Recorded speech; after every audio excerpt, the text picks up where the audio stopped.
Good morning. It is February 9th, 2021.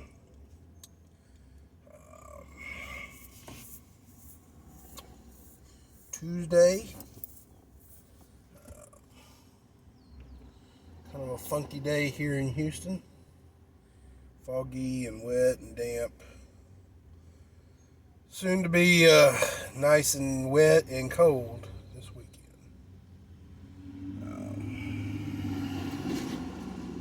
Just wanted to kind of talk a little bit about what's going on. Kind of trying to keep a video diary of all this stuff. The impeachment of the former president, Donald J. Trump, is still trying to happen. I think it's supposed to start today, which is unprecedented. The impeachment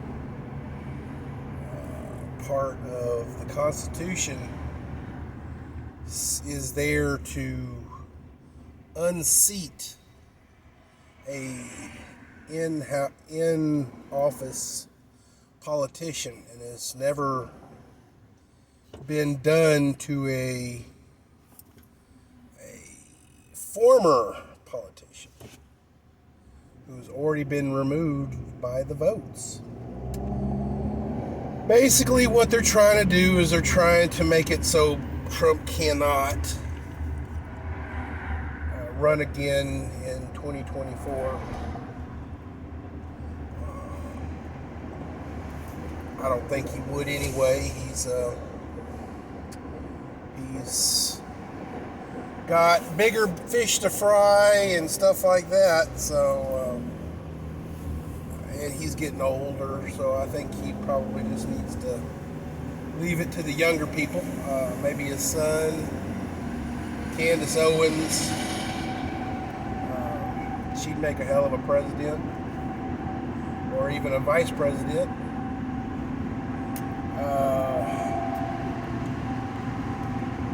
See, attacks on our freedom are coming. They're using, and this has been a long time coming. Political correctness is using speech as a weapon. That's what the whole political correctness movement that happened way back in the 90s, labeling speech hate speech,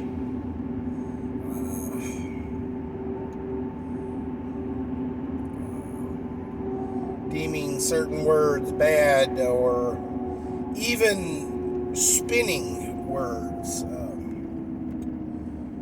I don't get the right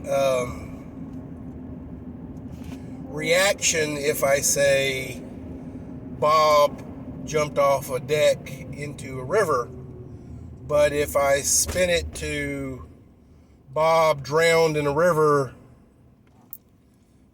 then it's all about using your words to elicit a feeling or response. That's what political correctness has been since the beginning. What we are seeing, though, is that just as we've been talking about for a long time, the Second Amendment defends all of the amendments. Without the Second Amendment, there is no First Amendment. There is no Third Amendment. There is no Fourth Amendment. There is no any other amendments are no longer on the table when there is no ability for the populace to defend those rights.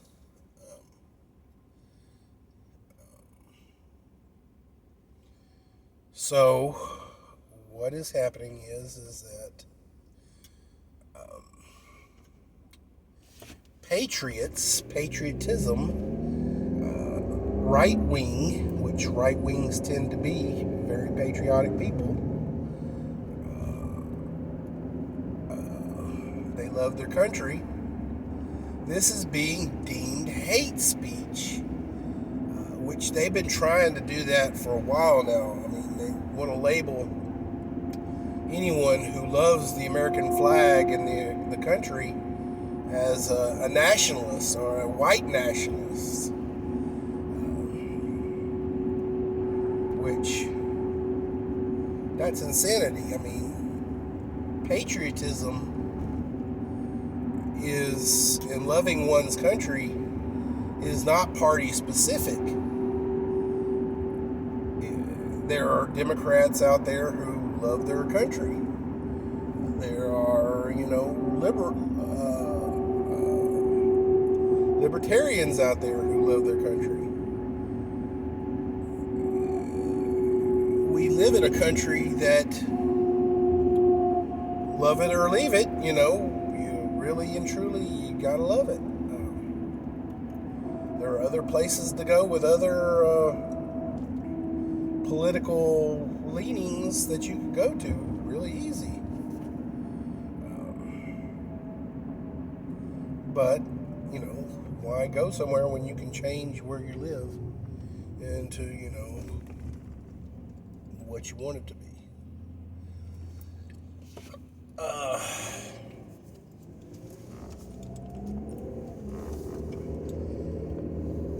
The attack on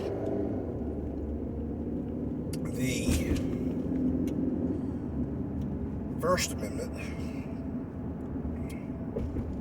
is being simultaneously happening with the attack on the Second Amendment.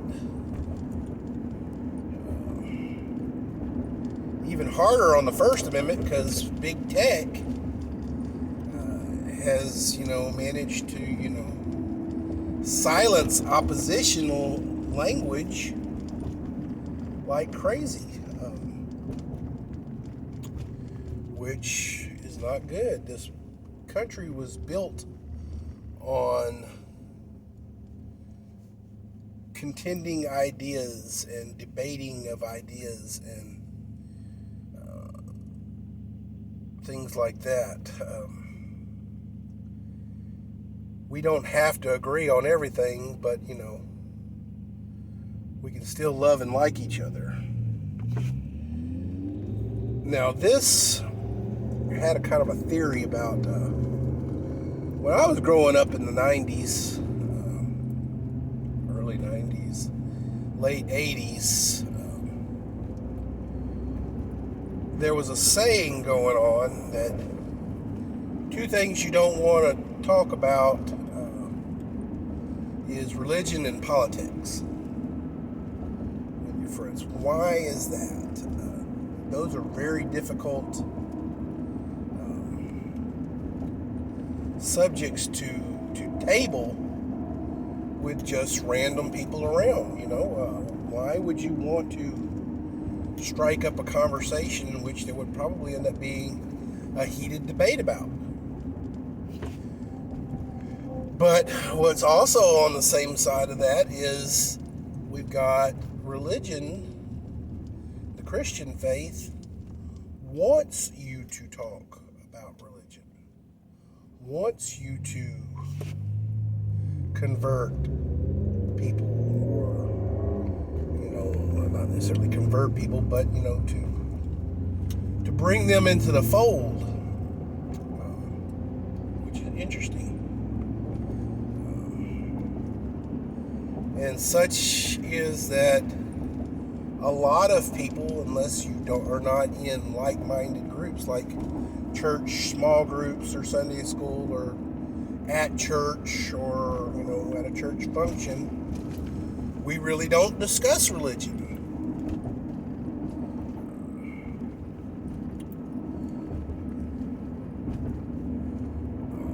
Politics, again, same situation. Unless you're amongst friends that are like-minded, or not necessarily even like-minded, you don't discuss politics.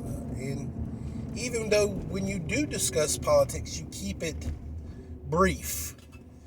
You either agree with that person, you disagree with that person, or, y'all move on to a different topic. Why? Why don't we debate? I guess I am passive aggressive. So getting in a heated debate, I don't function very well in a debate situation, a heated situation. I get angry. And when you get angry, you lose focus. So I get angry and, Hulk smash. That's what happens, instead of, thinking clearly and debating a situation, all I want to do is just rip their head off and shoot down their neck. I don't know why my brain thinks that way, but that's the way my brain thinks. I'm also, that's why I don't fight with my wife. I know what I would do if I got heated. I would, want to hurt her. I don't want to hurt my wife.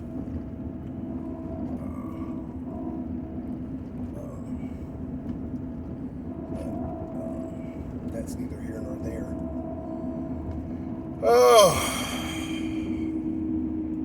We do not have a theater of ideas anymore. We do not openly debate our fellows about anything anymore.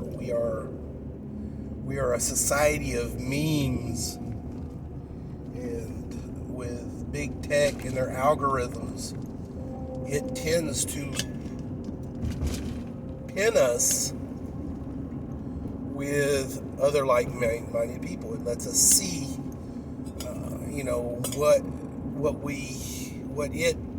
its algorithms wants us to see, which generally is what we want to see.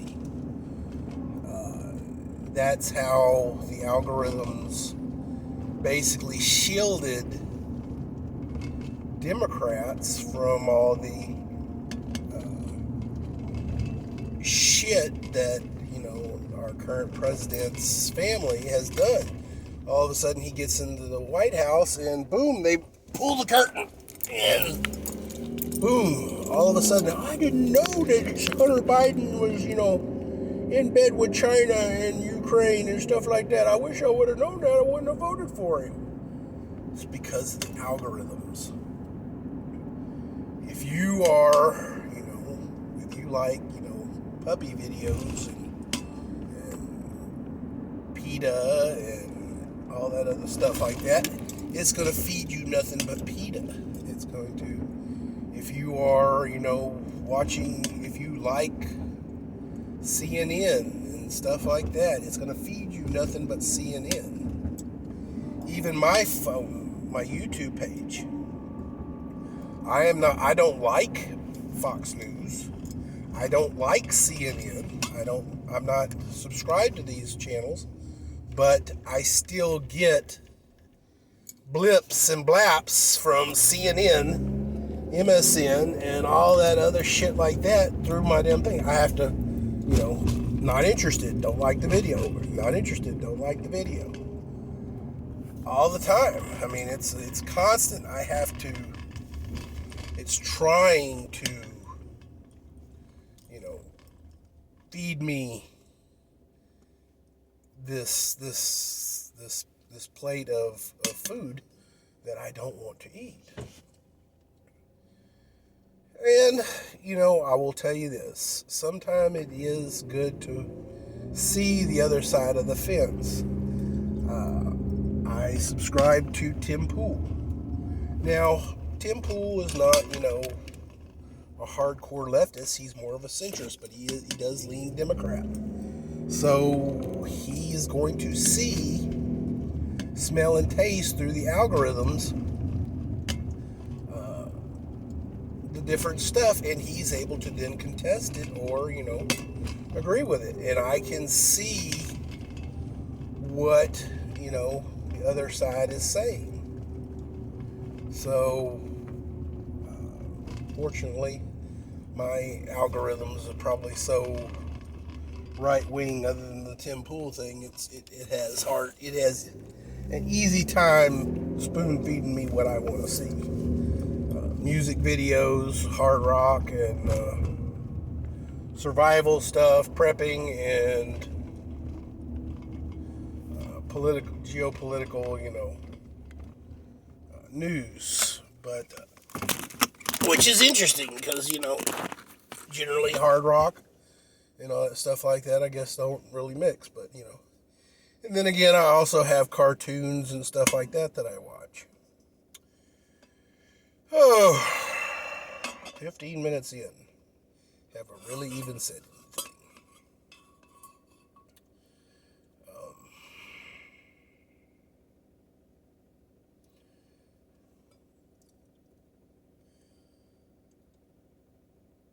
The time to fight is coming.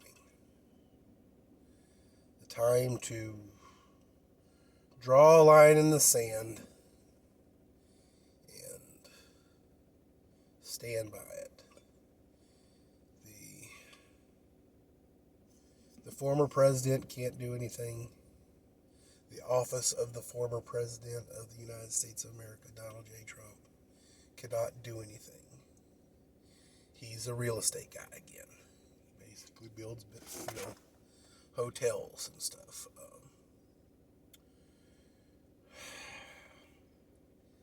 His legacy, other than his name and probably a portrait in the White House, is gone. Biden's first 10 days in office saw to it to, basically through executive order to destroy that.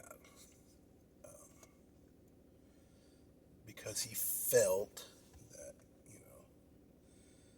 legislation wouldn't do that. Now, the good thing about executive orders, they have to go through the judicial process before they're actually, implemented. Other than stuff that's like contracts and stuff. The Keystone Pipeline was a contract. The wall was a contract. Those can be stopped. And what's weird is that the wall was already paid for. The money was already allocated. The money was already there. A cease and desist order means that the companies got paid and they're not doing any work. So that's kind of, gotta love America. Wasteful spending. Should at least let them finish what they've been paid for and then stop them, just stop the inflow of many more money and then just let them work till they're done.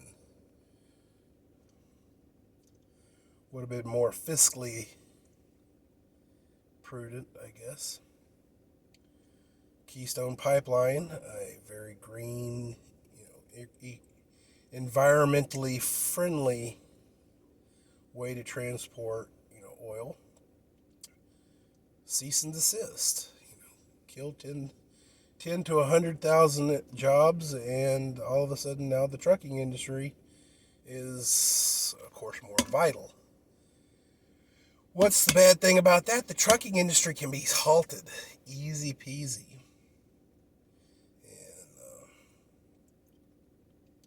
halt the movement of resources, and you end up with problems. We've also got the Green New Deal coming through, and its tentacles going to make, food rationing. Guess what?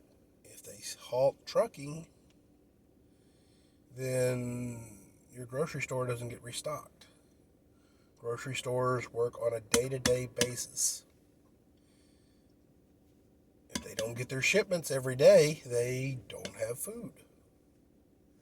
Or their food runs out.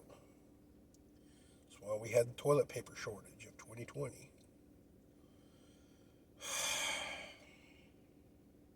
Line in the sand, guys. Line in the sand. We need to draw a line in the sand and say no more. You shall not pass. Don't know what else to say, guys.